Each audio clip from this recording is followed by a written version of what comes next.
Once we have delivered out your tax return, you'll receive an email message from noreply@safesendreturns.com. In that email message, you'll see the link at the bottom to access your return.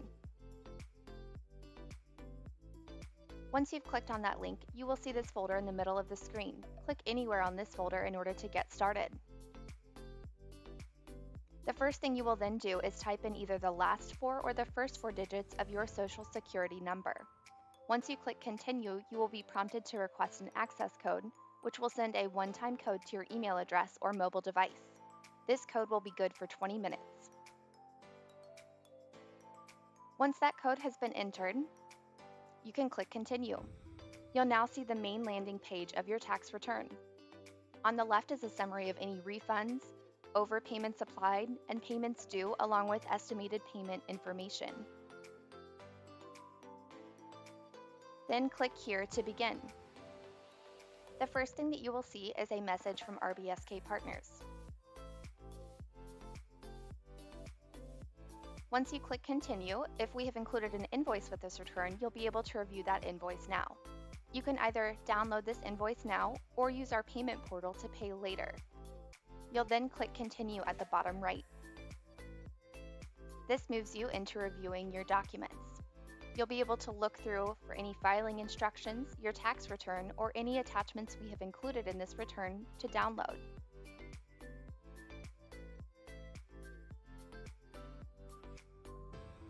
If at any time you'd like to forward a copy of a document onto another recipient, you can click that Forward a Copy of My Tax Documents button at the bottom. Enter the recipient's information here and select which documents you'd like to forward onto that party, and then click Email Tax Documents.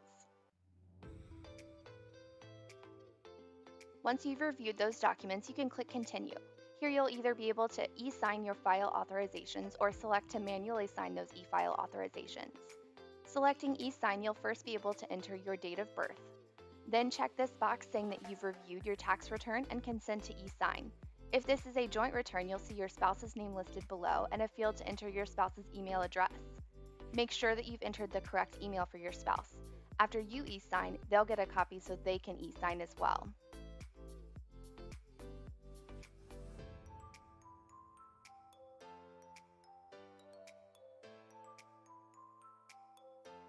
Clicking Continue will generate knowledge-based authentication questions to verify your identity before you can then e-sign.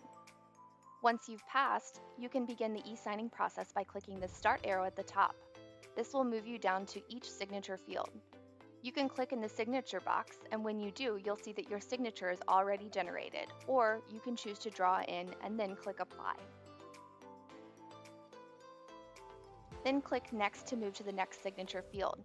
As you're signing these documents, your progress is tracked on the left, and once you've completed signing, click the Continue button at the bottom right.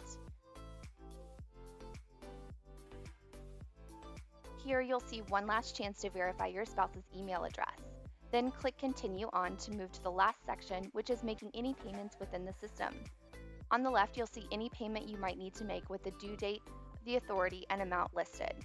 With this Pay button, you can either download this voucher and pay by check or money order, or if present, you can pay online by clicking the button, which will then go to that authority's payment website.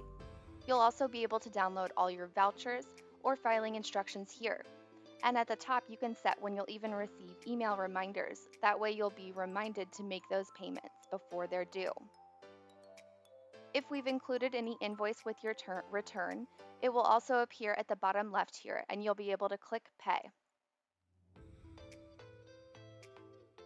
Then click Download Invoice or click Pay Online.